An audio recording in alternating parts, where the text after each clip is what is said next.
is for pasteurization, sterilization techniques. And then the second lab is control of microbial growth. These were both pretty decent. Like they didn't, I think 1 hour to 1 to 2 hours. So not too long like some of our labs. I had a lot of trouble this week getting my simulations to load, and to the point where I finally contacted Labster this morning and asked like why it's not working. And they're the only thing that they could come up with, because I told them all the things that I already was doing correctly. They said try Firefox, and even though I was using Google Chrome, which is supposed to be the best, Firefox actually works better for the Labster simulations. So any of you who have been experiencing problems with it loading or getting stuck during the simulation, if you haven't tried Firefox, you might want to try that. It fixed my problem.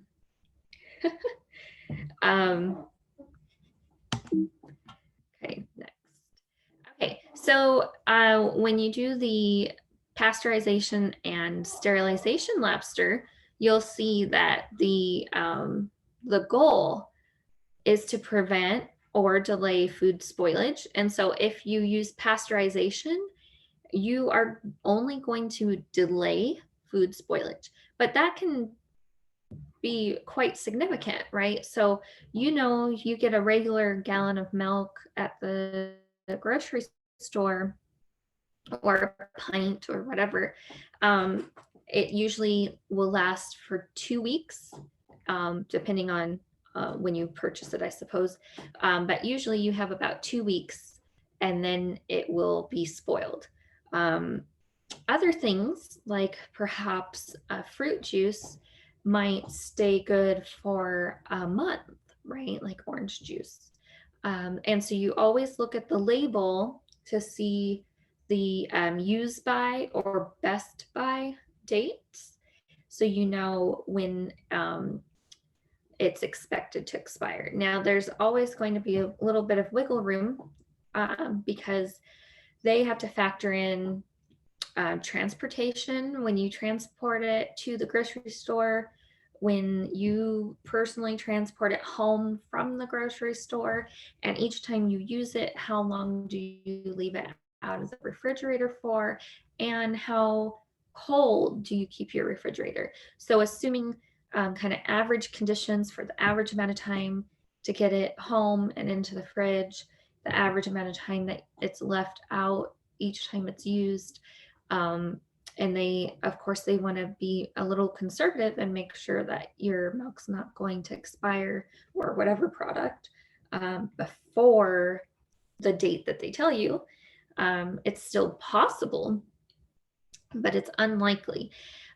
Usually you'll have the opposite situation where it seems like it's fine, but the date has just come about, and so you're trying to decide whether you want to use it or not, because the best by date or expiration date is let's say it's today, and you're smelling the milk and it smells fine.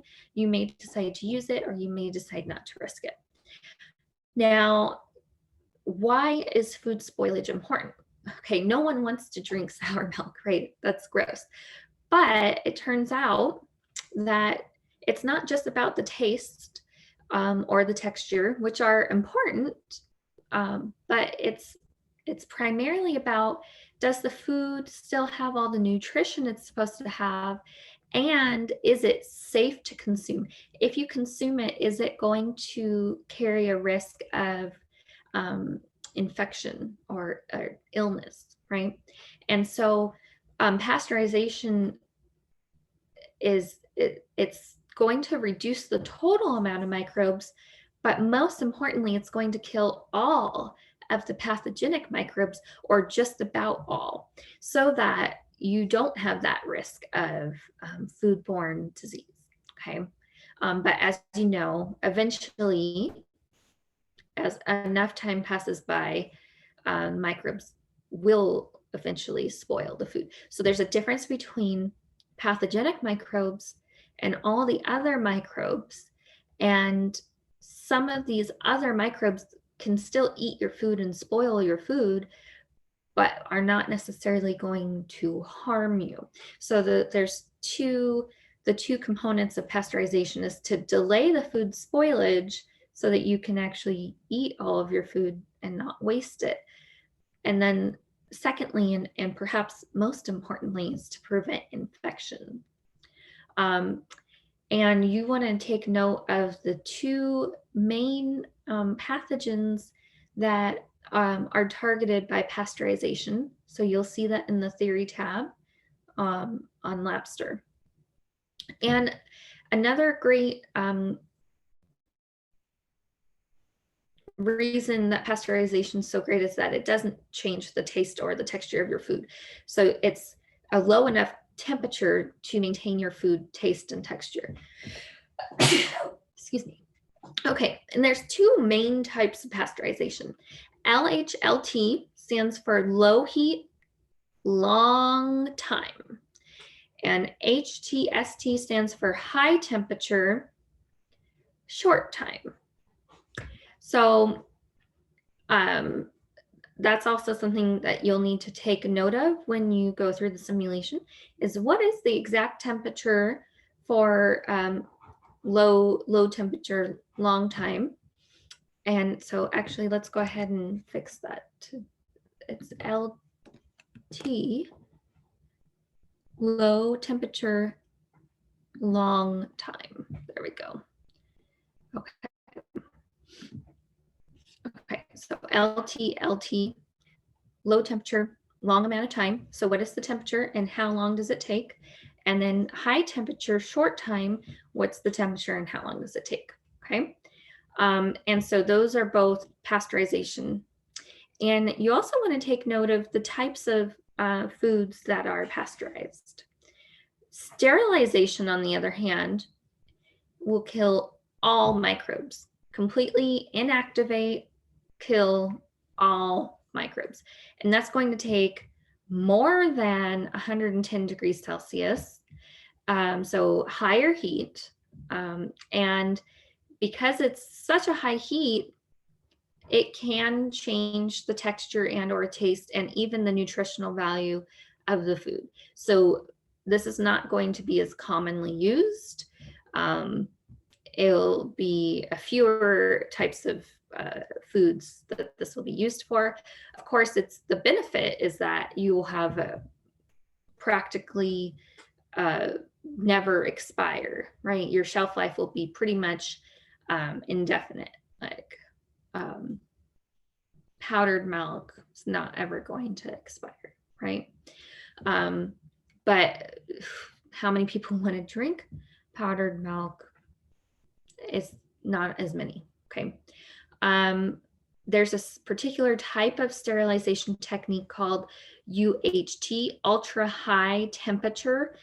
And this is 135 degrees Celsius, incredibly high temperature.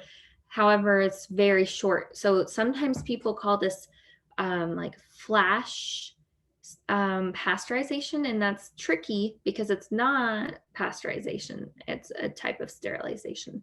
So just be careful with the terminology, the correct temperature, and the correct amount of time. And then, of course, once the product has been sterilized, you would need to have a sterile package to put it in, and you would need to have special conditions to do the packaging so that everything stays sterile. Okay, so what foods are typically pasteurized? Lots of foods, all dairy, right? Milk, eggs, all sorts of dairy products, fruit juices, beer, wine, alcoholic beverages, vinegar, syrups even can be pasteurized. And why? We already talked about this. You want to reduce spoilage, so more food gets eaten, less food gets thrown out, and you want to prevent the foodborne pathogens. And the two examples that they give you, Mycobacterium tuberculosis the bacteria that causes tuberculosis, and Coxsackie burnetii. And I don't know if you've learned about that specifically in lecture. I'm not going to ask you any details about these two, but just know their genus and species name as being the two foodborne pathogens that pasteurization kills. Okay. Now, how do you know if your sterilization or pasteurization technique was effective? You need to test a sample before and after, and you would test, you could do a pH test if you have an actual difference in pH. So, 7.84 changing to 7.79 is not, that's not going to be a big enough difference. But if it drops an entire order, then that's a major difference. So if it's now, it started out as 7 and it's now 6, that's a great difference. Okay. And they'll go over that with you in the simulation. So it's just a large change in pH. And in fact, a large change going in the acidic direction is going to indicate microbial growth, because as bacteria reproduce, they have acidic byproducts. Okay. The other method to confirm if your technique worked would be a plate count. So aerobic, open to oxygen. They're using a special technique to make their plates called the spiral plate counter. Don't worry about there's an image where it shows you how to do the counting, and it's confusing.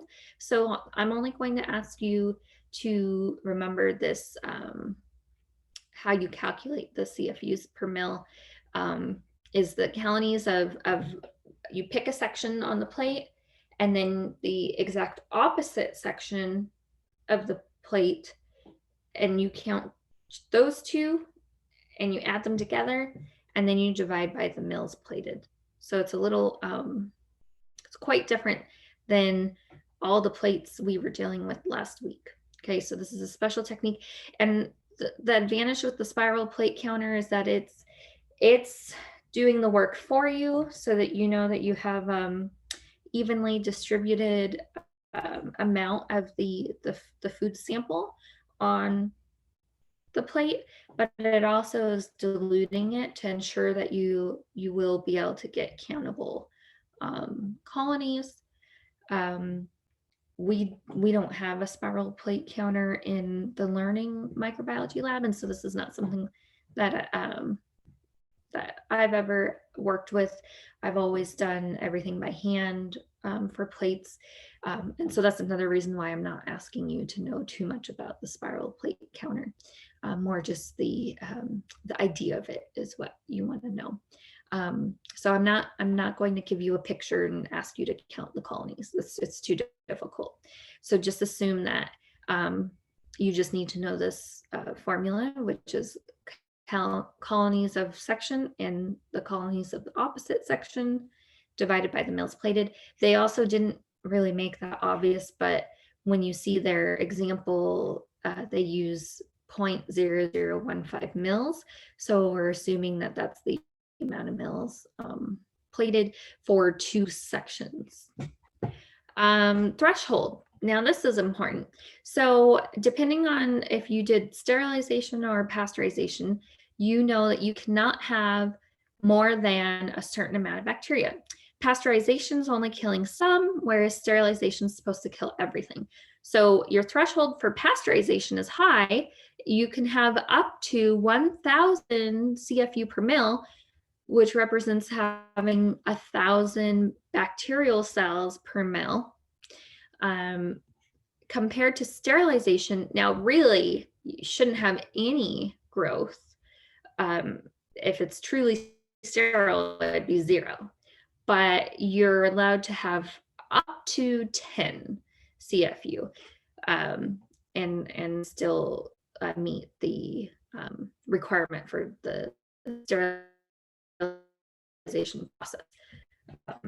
Okay, so then they show you this machine and they tell you that in the simulation, you can use the machine to do all sorts of stuff for you. You can tell it what technique to use. You can tell it the threshold that you're going to allow. You can have it tell you how many bacterial cells or microbes are present settings in the simulation. But overall, when they're teaching you about this machine, they're telling you, okay, if you're performing pasteurization, you would put your fluid that you want to pasteurize in this balancing tank. Then it would get put through into the regenerator, which is like this whole kind of middle section with all the windy tubes. And this regenerator, you'll see that fresh fluid comes in, it gets warmed up, then it goes into the heating element.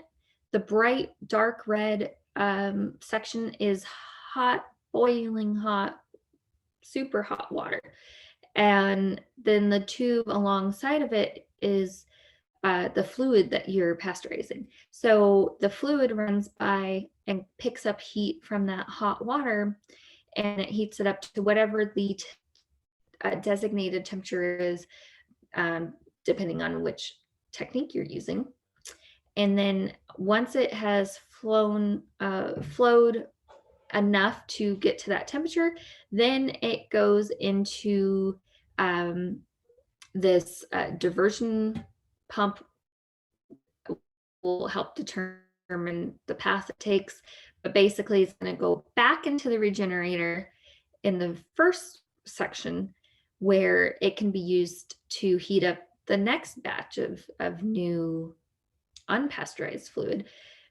And that helps cool off the recently pasteurized fluid.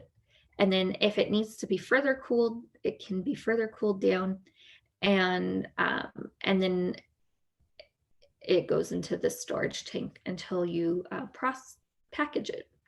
So the storage tank is for pasteurized product. It says /sterilized because you can use the same machine. You can tell it to do sterilization technique instead. So the difference there would be how hot it gets and for how long, right? So you can use different types of pasteurization and or sterilization using this machine. So in the simulation, they're going to give you a little bit of extra information. So I've put off to the side exactly what you need to know for our class. So you should know the order of events, right? So balancing tank, regenerator, heater, holding tube, flow diversion device, back to the regenerator, and then into the storage tank. And then briefly, what's happening during that time. So the first time in the regenerator, it's warming up, then it goes to the heater to reach the set temperature, then it goes to the holding tube to meet the requirements of the amount of time it needs to be at that temperature, and then it's allowed to start cooling down by going back into the regenerator. And then if it needs to further cool down, it can go through the cooling unit and then finally into the storage tank. Okay. Next, canning. The process of canning is a type of sterilization technique. It's used to preserve foods in sealed containers. Depending on the altitude and the pH of the food, that is going to determine how long and how hot it has to be. So how much pressure you need to can the particular food. You also need to make sure the food is not going to react with the metal can. You don't want it to, you don't want the taste of the food to change. You want the can to stay completely separate from your food. So only foods that are low in fat and that tolerate high heat. And so examples of that, fish, fruits, vegetables, beans, those all work well in cans, but not much else, okay? Then once you put the food in the can, you seal the can, then that goes into an autoclave for the amount of time that you designate. In the simulation, you're doing 10 minutes. And so you change the pressure based on the altitude and the food so that you have, you get enough heat and pressure in that 10-minute time interval. Now, something really important about canning is that you could still have endospores inside of that can. It's not a true, you're not autoclaving it like when we use the autoclave for other things. This is specifically a canning process. So it's not guaranteed that all the endospores will have been killed as quickly as the canning process happens. And so if the endospore does survive the canning process, it could start to germinate and grow. So endospores themselves are not active, right? They're just little survival tanks, you can think of them as. But once they sense a good environment, lots of food, nothing harmful, they will germinate. So they'll shed the endospore and they'll become a vegetative growing cell again that grows and divides, right? So if you ever see a can that's bulging, here's an image of a bulging can. You see the bottom has puffed out. It's actually on the top and the bottom in this image. Sometimes it could be the sides of the can or the all sides of the can. But any amount of bulge on a can indicates that there's microbial growth and that the food is not safe to consume. So never ever eat a can of food that's bulging or bloated, okay? So this, we say it's a sterilization technique, but again, it's not true sterilization where 100% of my endospores are killed. It's almost to that level, but not completely. Okay, so it's why you have to be careful, and that's why canned foods do have an expiration date, usually 1 to a couple years. Okay. Now, one of the foodborne pathogens that you have to be most concerned about with canned foods is Clostridium botulinum. So this is one of the endospores that can survive the canning process. It's a gram-positive, rod-shaped or bacillus bacteria. And so remember, endospores are just waiting for those favorable conditions, and then they'll return to the vegetative state and grow. Clostridium botulinum has a toxin, and that toxin can paralyze your muscles, and it does this in that it's blocking the ability of the neuron to release acetylcholine. And if you don't have acetylcholine neurotransmitter, then your muscle will not be able to contract. So symptoms of this: double vision, difficulty swallowing, no facial expression, trouble speaking, right? All the muscles that are involved in vision, swallowing, facial expression, and speaking, those are all the first muscles to be impacted by the toxin. If treatment is not received and the disease is allowed to continue, then you will end up with complete flaccid paralysis of the entire body. And if your treatment is not given by the time it reaches your respiratory muscles, then this is deadly, right? Because then you won't be able to breathe.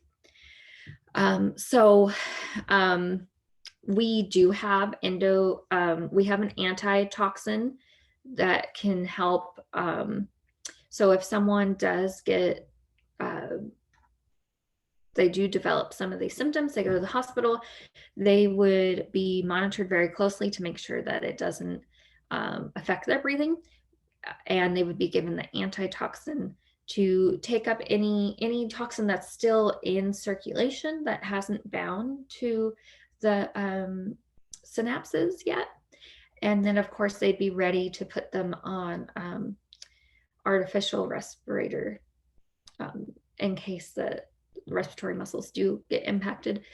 But again, you can avoid this by paying attention to your canned goods.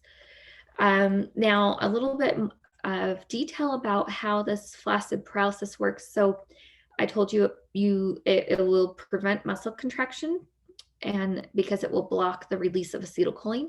So the last little bit of information, and most of you have taken physiology and you know the process of releasing acetylcholine, but for those who don't know, that there's in this video, it'll go over that. So it's gonna cleave the snare proteins. Snare proteins are needed to bind the acetylcholine vesicles so that they can be released into the synapse. And so if the toxin actually cleaves these snare proteins so they don't function anymore, and the presynaptic neuron never gets to release the neurotransmitter into the synapse. And so then the muscle doesn't receive acetylcholine and it cannot contract, okay? Small doses of particular types of this toxin, so the least toxic of the toxins. So botulism, it's actually not just one toxin, it's about 5 toxins. And some of them are a little more potent than others. So using the lesser potent toxin in a very small dose can be administered superficially, and that's Botox, right? So that will release wrinkles. It can also be used therapeutically for muscle spasms, and even for migraine treatment if the cause of the migraines is believed to be tight muscles. So please watch this video on your own time. I'm not going to show it today, but you have the link. It goes over the how Clostridium botulinum causes flaccid paralysis. It also goes over the symptoms again and how you get it. Okay, so all the information I went over. All right, we're almost done with this first simulation. So packaging, once you've prepared the food or liquid, you need to consider how you're going to package it so that you maintain the safety, the nutrition, and the shelf life that you want. So you, in the simulation, you're given the choice between plastic and metal. We know there's actually more options than that, right? Like glass, for example, but we're only going to talk about plastic and metal. So metal is very strong, but it's more expensive than plastic. Plastic allows you to change shape, right? It's flexible. It allows people to see what they're buying. It's more cost effective. It doesn't weigh very much. But the plastic's not going to be as strong of a barrier against light or gas or crushing, right? So depending on what the type of food it is, the shelf life you're trying to get, the cost you're trying to get, all of those are factors in choosing which material to use for the packaging. And so you'll have a little bit about that in the simulation. And then that will be it for that simulation. Make sure that you're taking your screenshots throughout. There's lots of information both in the theory tabs and on the lab pad itself. And I wanted to point out, it doesn't give you your hypotheses. So when you're it'll give you a few options to choose a hypothesis. Make sure you write that down or take a screenshot of it, because it's not going to give that to you in the the media section of the lab pad. And same with your results.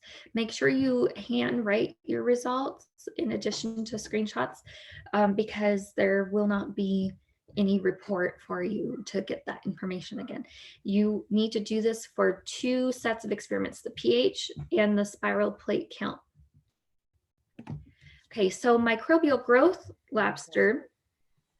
Actually, the micro labs can be redo after you have done it and you have saved your point, so you can actually redo it to get a new point if you want to, or maybe Right, but who wants to to do remove. it twice if they don't have to? So you should record your hypothesis and your results, because maybe you don't have time to redo it, or you already got a high score and you don't need to redo it. So you should always take your screenshots and make all your recordings, because there's no guarantee that you're going to go back and do it a second time.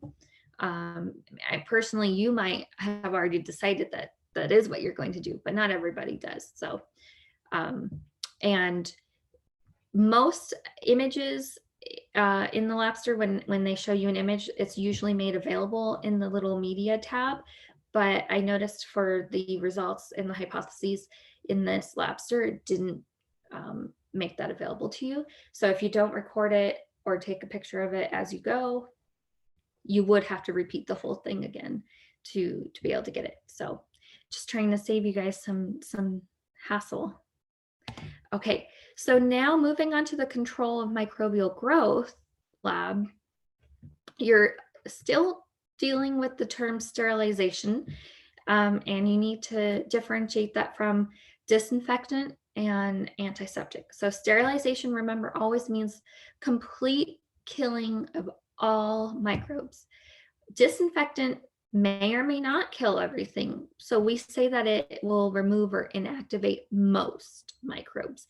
You cannot guarantee that everything's been killed from a disinfectant.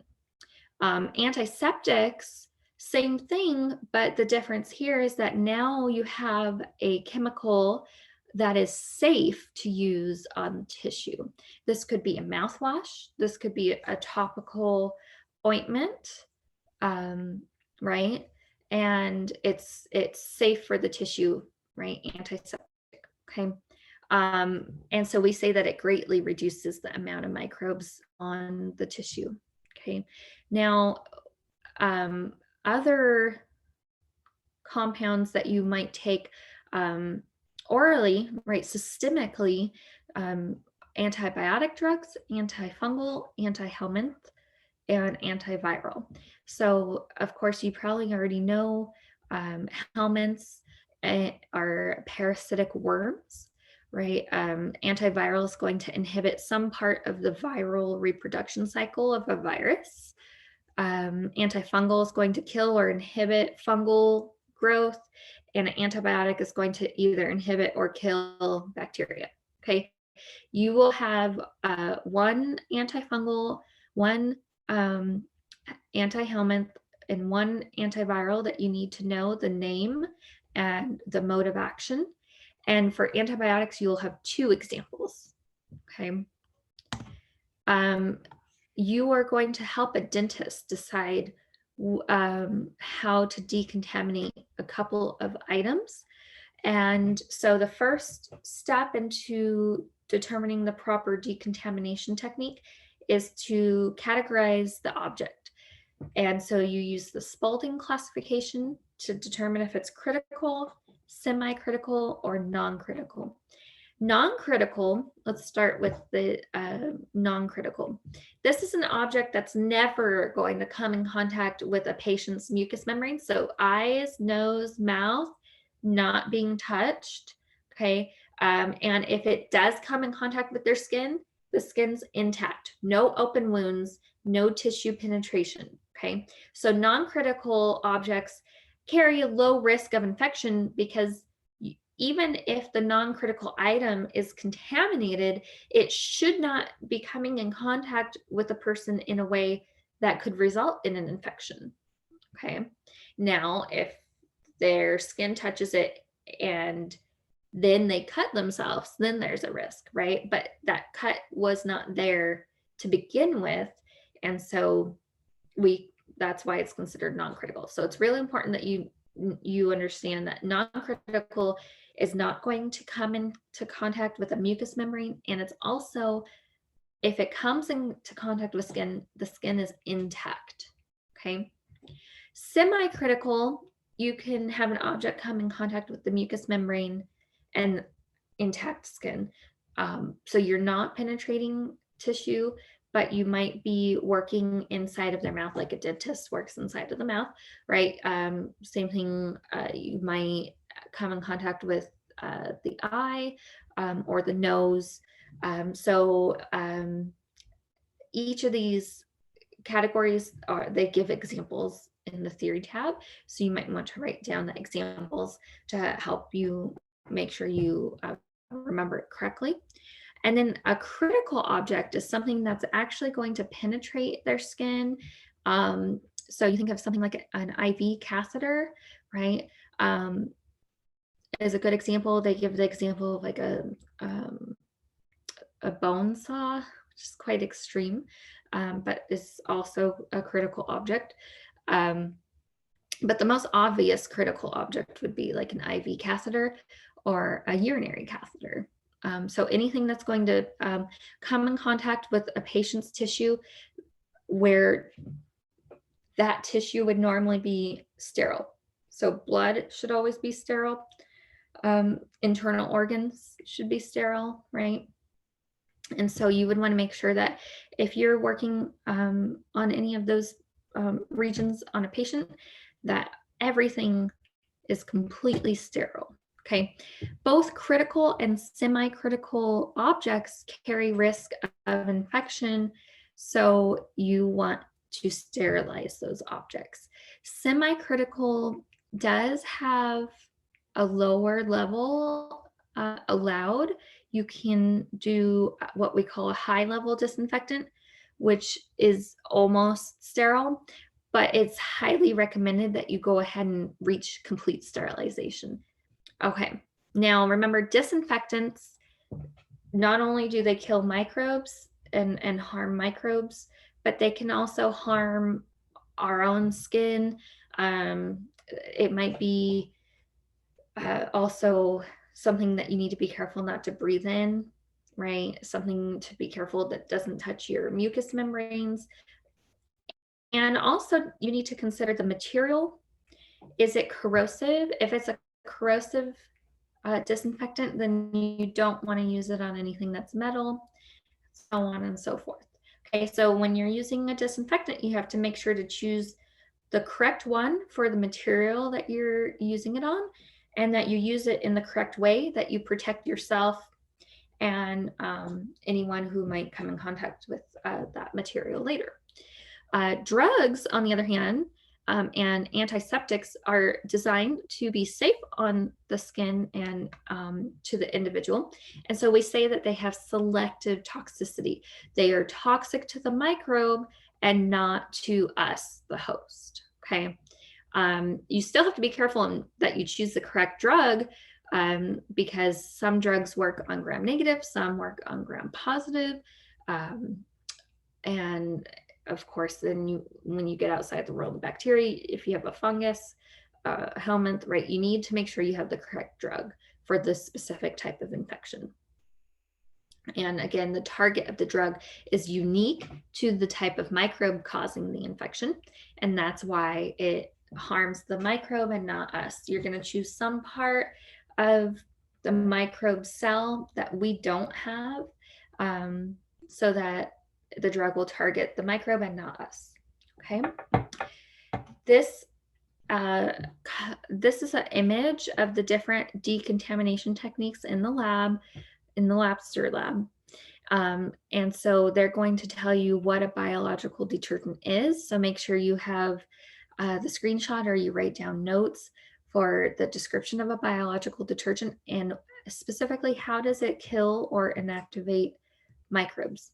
Same thing for strong acid and bleach and and so on and so forth. So the only one in this image that you do not need to concern yourself with is the antiseptic ointment, because that's going to be different there's lots of different types of ointment. So I'm not going to be able to ask you anything um, other than that it's an antiseptic that has selective toxicity. All of these other techniques, you have actual specific information about the mode of action. Okay, so you need to know that for each of these. I believe you already did this in lecture, so this should all be review for you anyways. And now when you get to the antibiotic drugs, you have to know penicillin and clindamycin for antibiotics. And then you have your antifungal, your antihelminth, and your antiviral. So you need to know the mode of action for each of those drugs. Okay. Now, how do you know which drug works for which organism? So that's where these tests come in handy. So you have disc diffusion tests. Take a disc that's been soaked in a particular antimicrobial, placed on a lawn of bacteria. And of course, you would choose the bacteria. If you have a patient with an infection, you would take a culture from their infection, and then you would grow plates of that culture, and then you would test different compounds to see which one works on that particular bacteria. The traditional disc diffusion assay only tests one compound at a time. You would have a positive and a negative control, and then the compound that you want to test. And after incubation, if the compound is able to inhibit growth or kill bacteria, it's going to leave a clearance zone called a zone of inhibition. In the simulation, they've made all these zones of inhibition red, but usually they're just clear or whatever the agar color is. Okay. But they wanted to give you a better contrast, so they made it red. Now, when you do the AMT ring in the lab, they tell you they're using blood agar plates, and so then it makes more sense why the zone of clearance would be red. So when the bacteria are growing a complete lawn on top of the plate, it'll be like the beige color of the bacteria.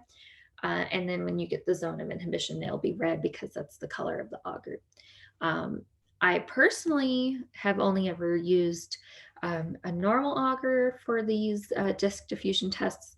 It would really just depend on the organism that you're trying to grow. If you're trying to take a strep throat culture, for example, you could use a blood agar plate, because strep,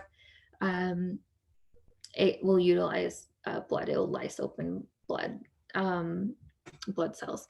But most of the time, you don't need to use a blood agar plate for these diffusion assays. I thought that was a little strange in the Labster simulation. Anyways, AMT ring is a type of disc diffusion assay that you're able to test multiple antimicrobials at the same time. And so this stands for antibiotic multi-susceptibility test. You want to know, you want to have more than one drug, ideally, that works. You want to know the most effective drug, and you want to have backup drugs. A patient could be allergic to a category of antibiotics, and so you need to have a backup, right? And so here you're actually getting this this ring and these discs from a manufacturer. So that's what when they say commercially available or commercially prepared, that's what they're saying. So this ring gives you the correct distance between antimicrobials, and also they have adjusted the concentrations to be correct for this assay as well. If you have something that's too strong, you could get a really big zone of inhibition, and you wouldn't be able to distinguish it from the other drugs. So that's important. And so the AMT ring allows you to test more than one antimicrobial at a time and compare their zones of inhibition, if any. So in this image, you'll see tetracycline, it barely started to get any zone at all. It's way too small to use. And so this would be considered not effective drug, right? So tetracycline you would not use on the type of bacteria on this plate. Same thing with this drug here, right? None of those worked. But we see clindamycin has a zone of inhibition around it. Our antifungal also worked. And then penicillin has the largest zone here. And so, again, to measure, you look at the entire diameter from one end to the other end. And typically these are pretty circular, because the disc is circular. You'll get a little bit more information, but this is pretty much almost completely the gist of it. Okay, they will show you a couple of examples of zones that are not usable. So make sure you take a note of that as well. I didn't include that image here. Okay, the other test for antimicrobials is called the E-test, and this is to determine the minimum inhibitory concentration. So what is the least amount of this antimicrobial that you can use that will kill the bacteria or inhibit bacterial growth? And you'll see here that there's a strip, and along the strip there are numbers, and that represents an increase in the concentration of that drug, gets stronger and stronger towards the top. So you would here, this is where inhibition starts. And so that would be your MIC, minimal inhibitory concentration. However, this drug, it takes a much higher concentration before it starts to become inhibitory. And same thing here, right? So this is showing penicillin really was very effective against this bacteria, because you don't need to have a super concentrated amount to start inhibition. Okay, so again, the red area is the zone of inhibition. For the E-test, it's always going to be this teardrop shape, because you're having low concentration to high concentration. Okay, on the discs, they're circular. The whole disc is soaked, so you get a nice circular result for your zone of inhibition. Okay, mechanism of beta-lactam antibiotics. Penicillin, cephalosporin, and a few other antibiotics are lactam ring antibiotics. They have a square-shaped chemical ring that will bind to the bacterial enzyme called transpeptidase. Transpeptidase is the bacteria's enzyme to put together side chains. So remember, think back when we learned about peptidoglycan, and you have your carbohydrate sheets, I guess you could say, and they are held together by the peptide side chains. So those side chains are called muramic acid, and transpeptase is the enzyme that links those together so that you have a strong wall. Okay, when you have a beta-lactam ring drug, it binds to that enzyme and prevents it from doing its job. So the cell wall will become weak and it will lyse open. Okay. However, you know that we have antibiotic resistance. It's a huge problem. So resistance can happen in 4 specific different mechanisms. And so first of all, how are bacteria able to come up with these resistance mechanisms in the first place? Well, they divide very quickly. And this high rate of replication gives them a higher mutation rate. They make mistakes more frequently than our cells do when our cells replicate our DNA. So they have this really high mutation rate, and this allows for new forms of things to come about, right? So now, if any of these mutations that happen at random turn out to be beneficial, those are going to be passed on to offspring. And of course, the better at surviving you are, the more offspring there will be, right? And so then you end up getting more and more bacteria in a population with this beneficial trait. Also, bacteria are able to transfer genes horizontally if it's on a plasmid. So they could send plasmids through the sex pilus during the process called conjugation to transfer genes from one bacteria to another. So instead of only passing it down to offspring, you can also give these resistance genes to your neighbors. Okay, and it doesn't even have to be the same species, it turns out, which is really scary. And this really helps explain why antibiotic resistance can happen so quickly and be so devastating. Okay, so types of mechanisms for resistance. The bacteria might have a mutation that has changed the target, so the drug doesn't have a target anymore, right?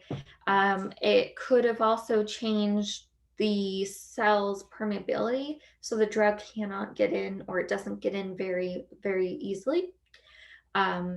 Or an active approach is an enzyme is made that actually degrades or deactivates the drug.